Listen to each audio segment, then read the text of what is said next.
Welcome to WRHA Magazine. I'm your host, Rich Wyman. Tonight we have a sports special for you.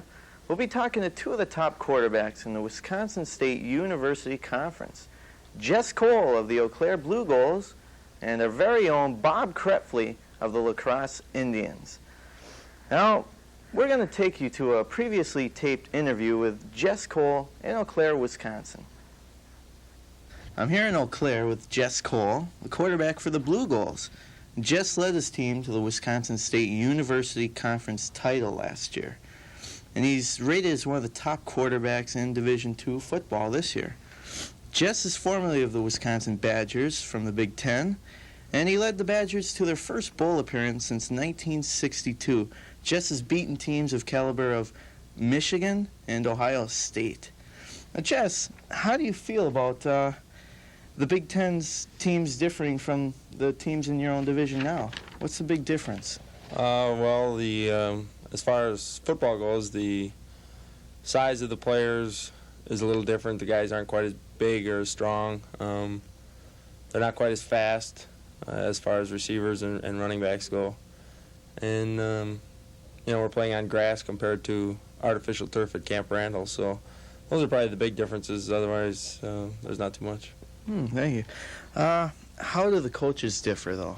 Did Dave McLean expect a little more being a bigger school, or? Well, when you go down there, you're you're on scholarship most of the time, and so you're expected to put in a lot of time. As far as in the off season, you got to lift a lot of weights, put in a few more hours in the weight room than you do up here. You got bigger facilities. During the season, you're required to come in, watch so much film during the week on your opponent for that week. So there are more demands as far as time goes and stuff like that. Yeah. How did you feel playing in front of 80,000 fans at Madison there, compared to like 4,000 here in Eau Claire? Did that add more pressure to playing? It adds some pressure because there's more people watching you and evaluating you and stuff like that.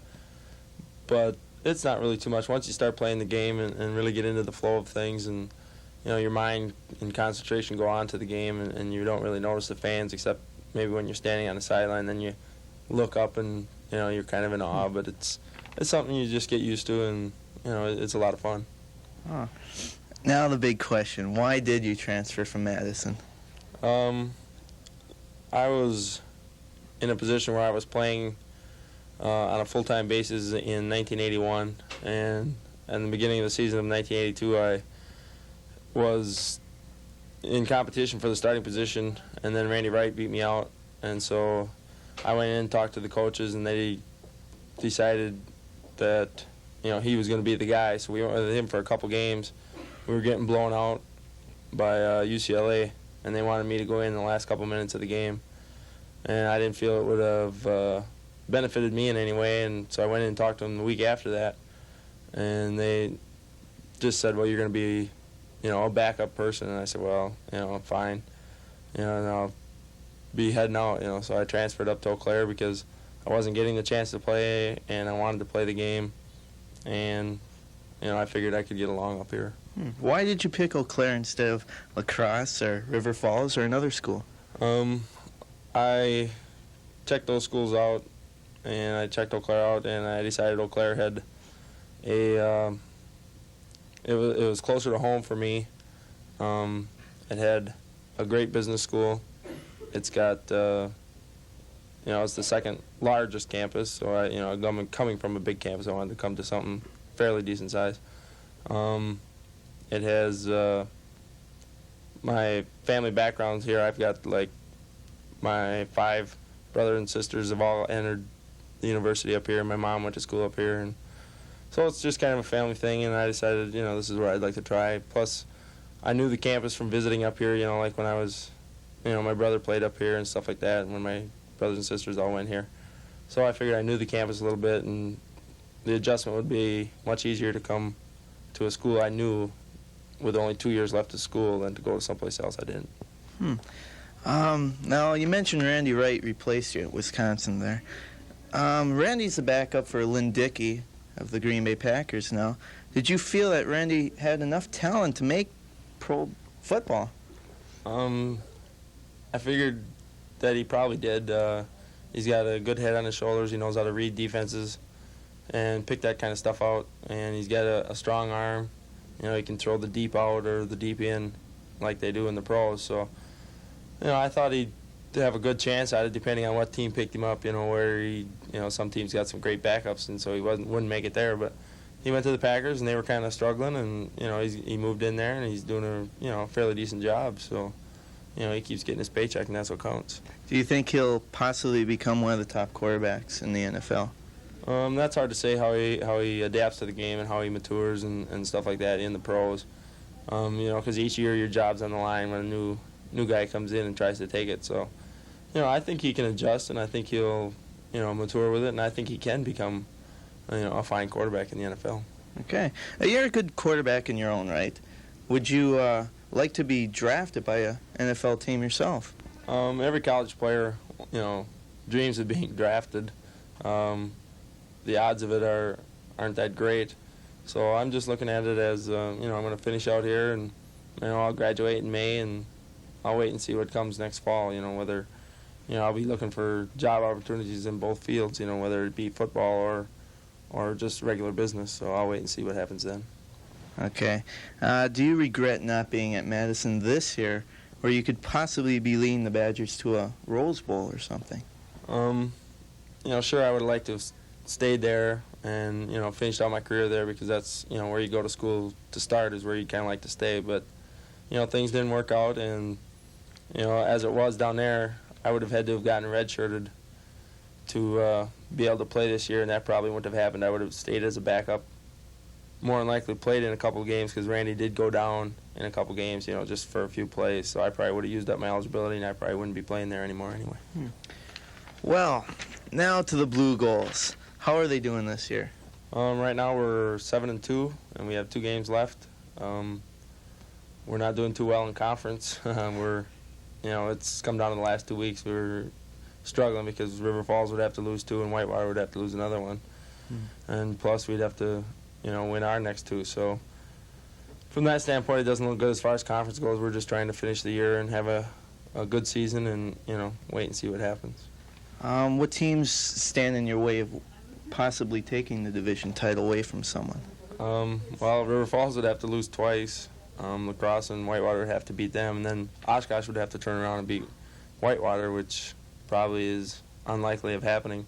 Plus, we'd have to beat La Crosse and Stevens Point. So it's really a up in the air thing, and you know, like the WSUC is every year, it's coming down to the last 2 weeks. So we just have to hope for the best, and you know, just do what we can do and hope somebody does us a favor. Do you feel your team, if you do make the playoffs in Division II, do you feel your team has an excellent chance of possibly winning it? That's really hard to say. You know, I think any WSUC team that gets in the playoffs has a good crack at going a lot of places because we have a very tough league, a good league, and it's, you know, the competition's very tough. So I think if we, or anybody in the division, you know, our league here gets someplace, you know, they got a good crack at it, yeah. Okay, thanks. Turning to the game against La Crosse, that'll be this weekend, but this won't be seen in the campus cable until after the game. But turning to that game, what do you think Eau Claire has to do in order to beat La Crosse? What do they have to do? I think our defense is going to have to play another good game. You know, last week against Whitewater, they did real well. And I think they're going to have to play to the best of their ability and you know, try and stop Kreftley a little bit, keep him down to a minimum. You know, he's a fine passer and he's gotten a lot of yards, and hopefully he'll, you know, he won't get him in the end zone too often. We'll wait and see. But you know, and then offensively we got to just grind it out, move the ball. You know, we got to play emotional this week. I think we played emotional last week, and hopefully we can get picked up again and, you know, have a back-to-back, you know, couple good games. So we've got to move the ball on the ground and in the air and score a lot of points because I think it's going to be a high-scoring game. What is the importance of this game to both teams? As far as La Crosse goes, they have a good crack at the conference championship yet. If they can win their next 2 games, that'll assure them of at least a tie for the championship. So they can they've got that on the line. As far as we go, we got a chance at looking at the playoffs because La Crosse is ranked ahead of us, and if we can beat them and move up, and then beat Stevens Point, we got a good chance of getting in the playoffs. So, both teams are looking at playoff berths, with this game probably. Well, thanks a lot, Jess, for talking with us today. And good luck on your team. I hope you do make the playoffs this year. This has been Rich Wyman for WRHA TV Sports here in Eau Claire with Jess Cole. Now back to the studio. That was Jess Cole of the Eau Claire Blue Goals. We'll be talking with Bob Krepfle next of the La Crosse Indians. But first, let's see what's cooking with Dave on the Cooking with Dave show.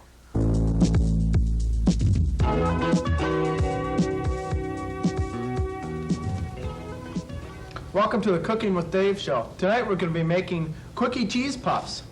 And in order to make quickie cheese puffs, we're going to need some bread right here that you're going to have to toast. And we're also going to need some shredded cheddar cheese in an 8-ounce bag. And also we're going to need some diced celery and half of a diced onion, finely diced. And also a half a cup of mayonnaise. Well, let's start adding the ingredients and make.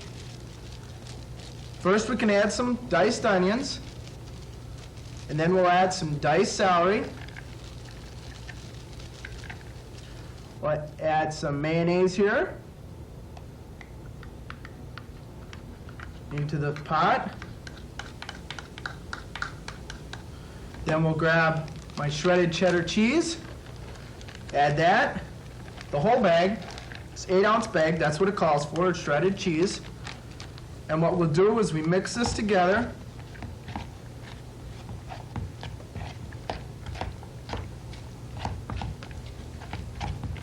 We get a fine mix. While you're doing this, beforehand, what you can do is lightly toast your bread. And you just want it brown, not burned, just lightly toasted. Okay, I've got some bread right over here. And what we'll do is, if you want 2 slices, the serving size for this is about 6 to 12 pieces. You'll take and add a little of this to the top, spread it evenly, some more to the other piece.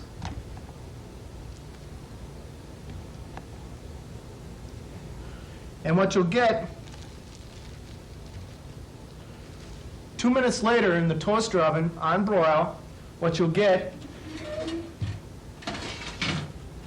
is some nice pieces of toast just like this with that topping on them. And let me tell you, this is good eating.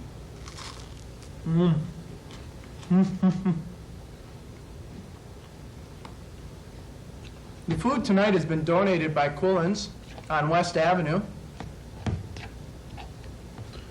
And if you'd like to send any recipes to Cooking with Dave, send them to care of Cooking with Dave, Barrett Hall.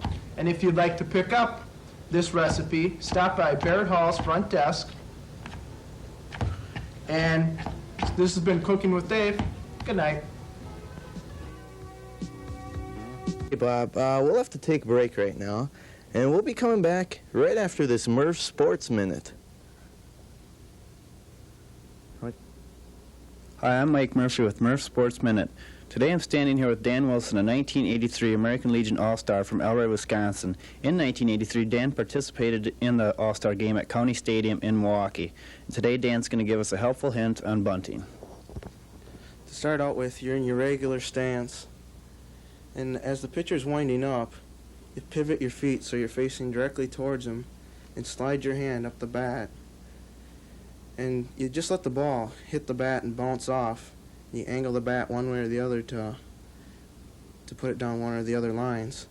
And with the bat like this, if it hits the top or the bottom, it's going to bounce off to the side, so it can't be a pop fly. Okay, thank you, Dan. This has been Mike Murphy with Murph Sports Minute. Hi, welcome to WRHA Magazine. Cut! We have to tell them about the Ed Media class first. Ready to take effect and cue talent in 5, 4, 3, 2, 1. Before you throw away that Ed Media 202 class that your RA give you, I'd like to tell you a few things. First, the class meets next semester from 3:30 to 5:10 every Monday. What you're going to be doing is helping the WRHA staff plan such shows as the Wheel of Trivia, WRHA Magazine, and our specials, the All Night Fright Flicks and WRHA Beach Party. So sign up with Deb Hoover at Baird Hall. Sign up now.